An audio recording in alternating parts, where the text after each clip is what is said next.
Então, hoje eu vou fazer um áudio sobre uma questão que eu vejo muito nos meus textos, né, que as pessoas, os leitores fazem, questionando uma coisa que está cada dia mais no assunto, né, sobre a obrigatoriedade das reencarnações, os contratos kármicos.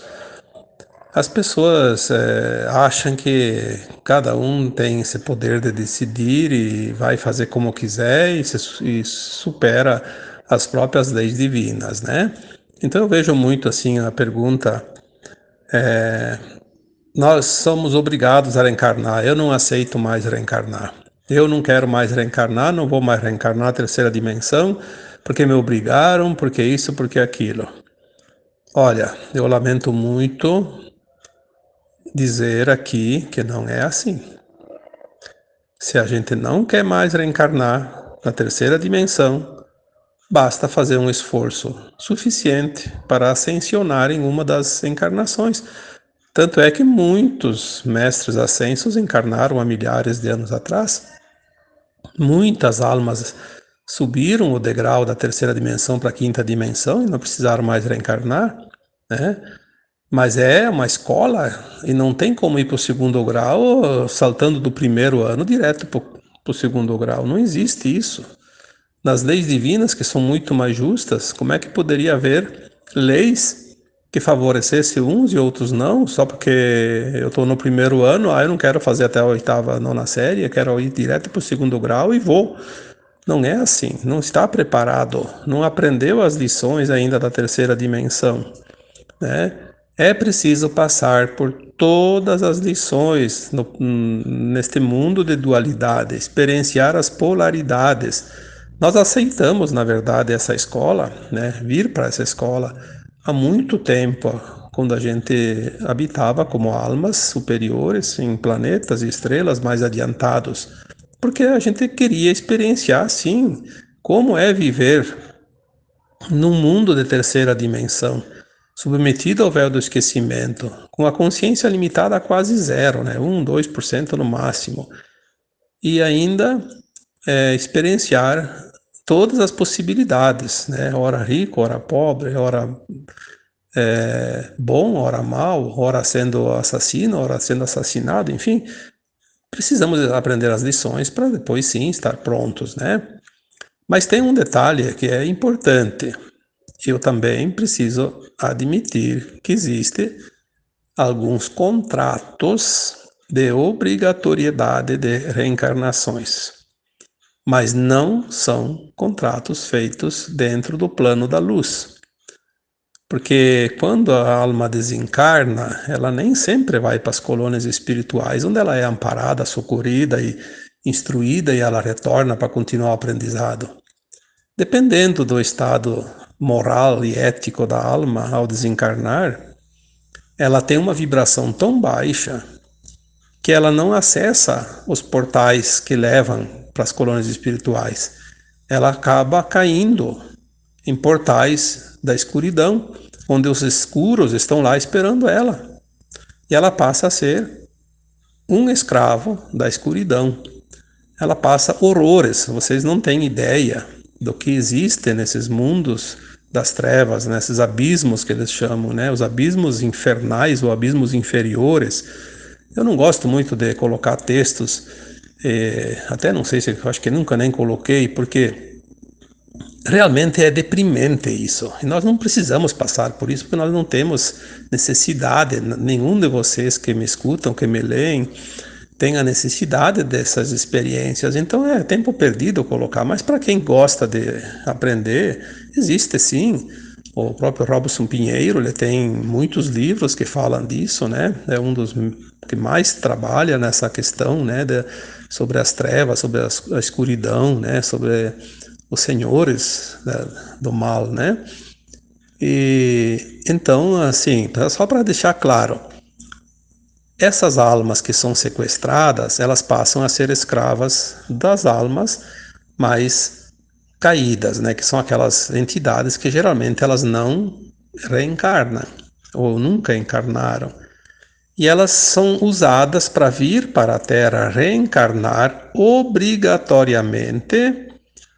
Aí sim existe a obrigatoriedade, e elas vêm para praticar certas coisas que normalmente uma outra pessoa, uma outra alma encarnada não praticaria. São coisas absurdamente ruins, né, do mal. E às vezes elas vêm para fazer o mal para determinadas pessoas, tipo, tem lá algumas pessoas que estão encarnadas e que fazem uma grande obra para o bem. Então eles mandam essas almas reencarnar obrigadas para vir perturbar a vida daquela alma que está fazendo o bem. É como se fossem os inimigos dela, vem para tumultuar, para incomodar, né? É aquilo que nós vemos aqui dentro do nosso trabalho, né? Do meu, de tanta gente que faz um excelente trabalho para a luz. Às vezes tu bota um texto, bota lá uma live, um vídeo, né? Um áudio, e tem uma porção de pessoas que ficam entrando lá e tumultuando e criticando e fazendo um monte de bagunça, né? Quem que são essas almas?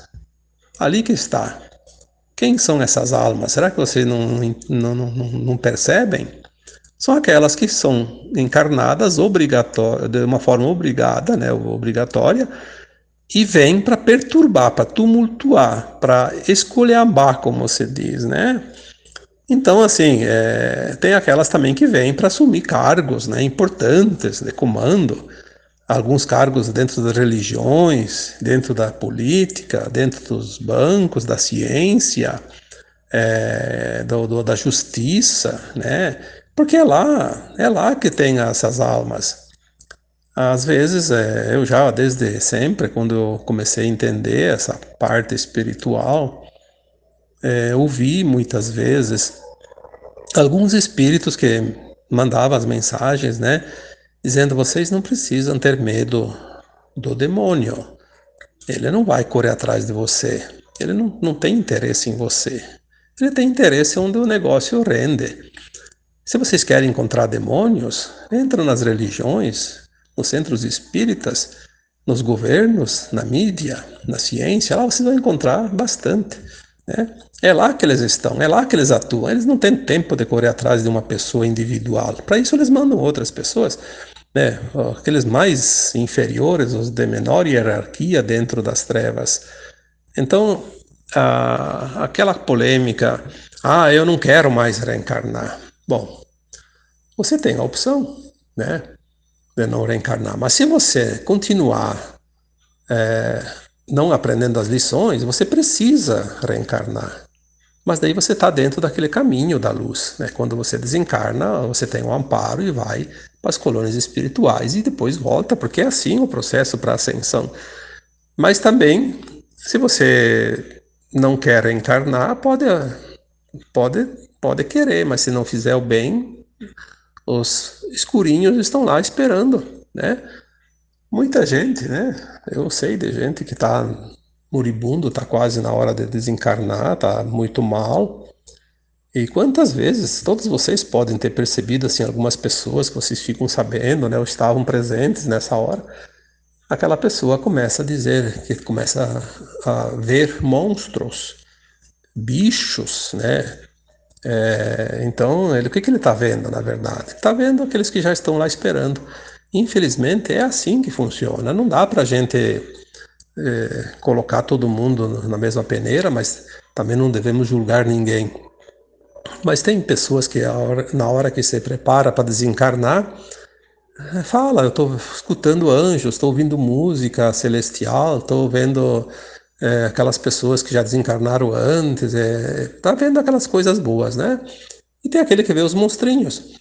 Porque lá quando você está próximo do desencarne, a nossa consciência ela começa a sair do corpo também, como faz quando dorme, e ela começa a enxergar, só que daí consciente, né?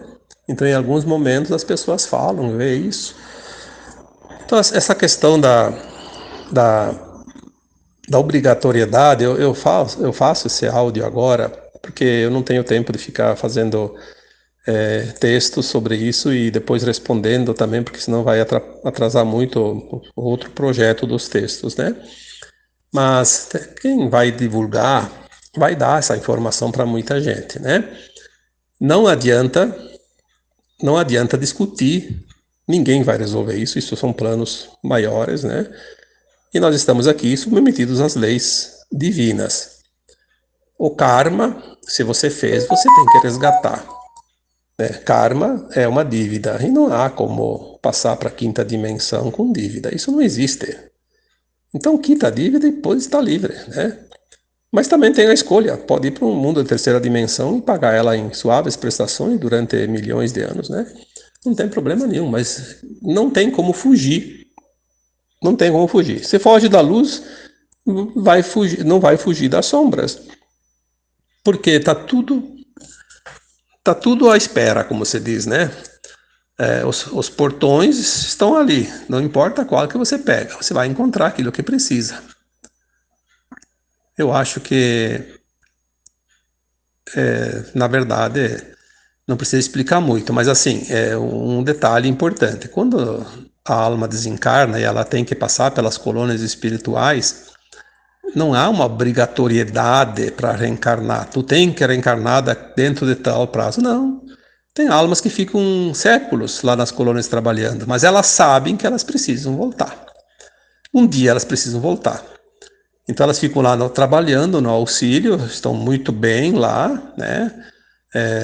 Como se diz no bem bom, né?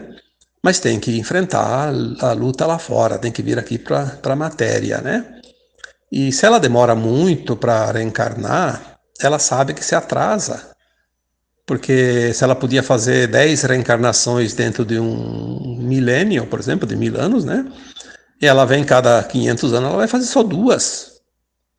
Então, tipo agora, a transição planetária chega e quem não está pronto não vai para a quinta dimensão.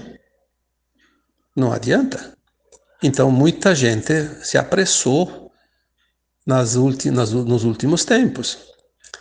Isso, inclusive, explica a morte prematura, tipo crianças que nascem e desencarnam, porque elas precisam fazer um processo em 2 vezes, pelo menos, né? Dentro de um tempo muito curto, porque nós estamos na entrada do portal para a quinta dimensão. Então, elas desencarnam e voltam. Né? Elas fazem um processo duplo, um projeto duplo, né?